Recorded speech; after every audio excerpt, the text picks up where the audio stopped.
सभी को good afternoon. उम्मीद करती हूँ कि आप लोग सब अच्छे होंगे। हमारे पास बड़ी सारी जो है वो फ़ोन कॉल्स और मैसेजेस आ रहे थे पीएमबीवाई से रिलेटेड कि उनका फ़ोन नंबर मैम हम कैसे अपडेट करें, या फिर हमारी जो साइट है वो चल नहीं रही है। तो उसका मेन रीज़न ये भी है साइट ना चलने का कि हो सकता है साइट में एरर आ रहा है, क्योंकि जब हम उसको साइट को ओपन करते हैं तो बड़ी बार वो क्या होता है कि वो एरर शो वहाँ कराती है। इसके ऊपर एक और प्रॉब्लम आ रही थी वर्कर्स को, जो ये कह रही थी कि मैम जैसे हमारे स्टेटस पे लिखा है कि स्टेटस जो है उनका अमाउंट जो है वो पेड हो चुका है, बट जब वो बेनिफिशरीज बैंक में जा रही है पता करने के लिए तो वहाँ पे पेमेंट नहीं हुई है। तो इसकी रिगार्डिंग भी हमारी बात हुई थी जो पीएमबीवाई से डील करते हैं। तो उन्होंने कहा है कि पीएमबीवाई की पेमेंट को आने में 250 या 300 डेज जो है वो लग सकते हैं, इसीलिए पैनिक होने की आपको कोई भी ज़रूरत नहीं है। अमाउंट इन प्रोसेस जो है वो लो लेवल का स्टेप है, उसके बाद आपके अमाउंट पेड होगा और वो बैंक के पोर्टल में आने के लिए 250 डेज़ ऑनवर्ड जो है वो लगेंगे। इसीलिए आप लोगों को बार बार जिनके नहीं आए हैं पैसे, जिनकी पेमेंट्स नहीं हुई हैं, आप उनको कह सकते हो कि भाई आपका जो पेमेंट है उसको आने में अभी थोड़ा टाइम है। आज हम पहले बात कर लेते हैं जिस इन्फॉर्मेशन के बारे में मैं आप सभी को इस वीडियो में जो है बताने वाली हूँ। तो प्लीज़ वीडियो को जो है पूरी एंड तक देखेंगे ताकि आपको समझ आ जाए कि अब नया हमारे पास क्या और काम जो है वो आ चुका है। पीएमबीवाई का हमारे ये जो पीडीएफ हमारे पास आ गया है, हमारी जो है deployment of new features in PWMBY soft MIS to enhance the performance in the PMBY portal. तो ये फीचर जो हमारे पीएमबीवाई में, ताकि उसकी परफॉर्मेंस जो है पोर्टल की वो इंक्रीज़ हो सके, उसमें नए फीचर जो है वो लगाए गए हैं। तो ये लेटर आया है डिस्ट्रिक्ट प्रोग्राम ऑफिसर्स सभी को आया है। कहाँ से? हमारे मिशन डायरेक्टेड पोर्शन से आया हुआ है। तो अब हम देख लेते हैं इसके की फीचर्स क्या है। तो इसका सब्जेक्ट तो हम लोगों ने ऑलरेडी पढ़ ही लिया। अब इसमें बताया गया है, सबसे पहला स्टेप अगर आप देखेंगे, OTP based login for all the stakeholders SNO DNO SO supervisors FF and citizens. अब उन्होंने बोला कोई भी जो स्टेक होल्डर यानी कि कोई भी जो उसको होल्ड कर रहा है, उसको जो चला रहा है पीएमबीवाई की साइट को, उनको सभी को किससे लॉगिन करना पड़ेगा? OTP से लॉगिन करना पड़ेगा। खैर वो तो हम लोग कर भी रहे हैं, लेकिन इसमें उन्होंने ये चीज़ बताई है। नंबर सेकंड बताया है, mandatory password change option has been enable so that no user can log in using default password. ये इंपॉर्टेंट पॉइंट है। उन्होंने कहा कि मैंडेटरी पासवर्ड चेंज ऑप्शन जो है वो दिया गया है, ताकि कोई भी जो वर्कर है, सुपरवाइज़र है या वर्दी CDPOs हैं, वो डिफ़ॉल्ट जो है वो पासवर्ड का यूज़ ना करें, जैसे हम लोग पहले कर रहे थे test@123, जो सभी का एक जैसा था। अगर अभी भी किसी ने वही पासवर्ड रखा है तो काइंडली उसको आप लोग चेंज कर सकते हैं। नेक्स्ट आ गया हमारे पास third, beneficiary registration module has been removed from supervisors LSM ANM and SHN login.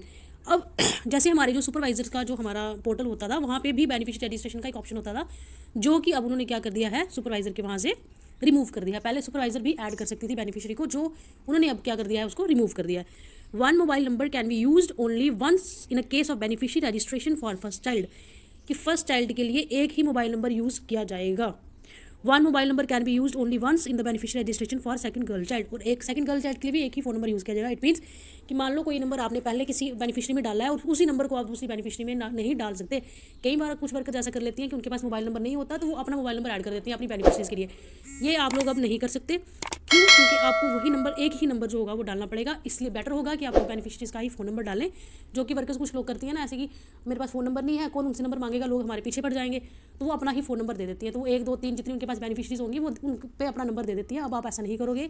जिस बेनिफिशरी की आपने रजिस्ट्रेशन करनी है उसी बेनिफिशरी का फ़ोन नंबर आपके पास होना चाहिए, फर्स्ट चाइल्ड के लिए भी और सेकंड चाइल्ड के लिए भी। New drop down will be added for mobile number belongs to have. अब पहले हम क्या करते थे, मोबाइल नंबर किस किस का ले सकते हैं हम, पहले हम बेनिफिशरी का ऑलमोस्ट लेते थे। अब किस किस का ले सकते हैं? सेल्फ, ठीक है, उसका husband, father, mother in law, father in law. In other case selection of other one text book will be provided to capture the relation from the beneficiary. अभी इन्होंने बोला है कि इसके अलावा अगर कोई इन केसेस के अलावा कोई ऐसा केस आ जाता है तो वो क्या करेंगे, text book will be provided to capture relation from the other beneficiary. तो इसके रिगार्डिंग अभी वो आगे सोचेंगे, अगर कुछ ऐसा उनको लगा कि इन सभी नंबर जो अगर अवेलेबल नहीं होंगे तो फिर वो इसका कोई अल्टरनेट निकालेंगे। बस बेसिकली ये नंबर सभी को जो है वो मतलब सभी नंबर जो है इतने कॉन्टैक्ट तो हर किसी फैमिली मेम्बर के होंगे ही। अब यहाँ पे जो हमारे पास आ रहा है हमारा 7th पॉइंट, ये बहुत इंपॉर्टेंट पॉइंट है, इसको ध्यान से सुनिएगा। One field functionary can do maximum 3 registration in a day, कि एक फील्ड फंक्शनरी यानी कि एक वर्कर एक दिन में सिर्फ 3 ही रजिस्ट्रेशन कर सकती है। इसके 3 से ज़्यादा रजिस्ट्रेशन आप लोग नहीं कर सकते। So one field functionary can do 3 registration in a day. This is just for the anganwadi workers, not the supervisors, because supervisor has to edit and pass the form to the वर्दी CDPO। So ये जो line है, this is only for the anganwadi workers that they can do 3 registration only in a day. So please keep in mind whether it's first girl child और second girl child, आप लोगों को क्या करना है, 3 ही रजिस्ट्रेशन करनी है, चाहे वो फर्स्ट चाइल्ड की हो, सेकंड चाइल्ड की हो, या दोनों को मिला के आपने 3 ही रजिस्ट्रेशन करनी है एक दिन की।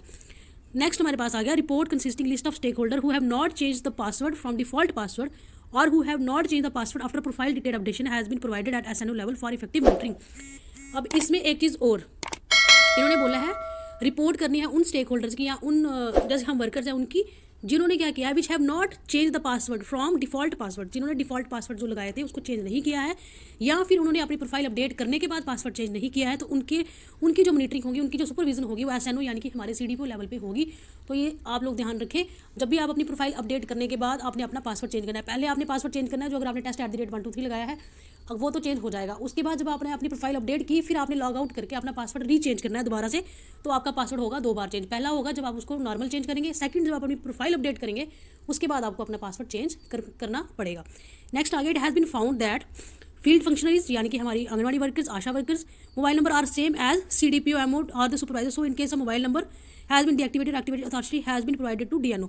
कि ये देखा गया है कि हमारे पास हमारी जो फील्ड फंक्शन या वर्कर्स हैं उनका मोबाइल नंबर सेम कैसे है, जैसे CDPO का नंबर सेम हो गया कुछ है, तो CDPO की आईडी पे भी उनका नंबर जो है वो सेम बताया जा रहा है। या फिर अब ये हमारी पूरी कंप्लीट मीटिंग हुई है। आई होप आप लोग इस चीज़ को समझ गए होंगे कि आपने ये क्या क्या काम करने हैं। तो जब भी आप अब नेक्स्ट टाइम PMBY की आईडी में लॉगिन करते हैं तो आप इन फीचर्स का जो है वो ध्यान रखें।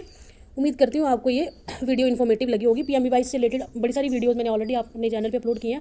जिनको पासवर्ड से रिलेटेड और भी कोई इशू से रिलेटेड प्रॉब्लम होगी वो वहाँ पर जाके देख सकते हैं। सो इस आई होप कि आप इसको अच्छे से फॉलो करें और अच्छे से अपना काम जो है वो कंप्लीट करें। Thank you so very much.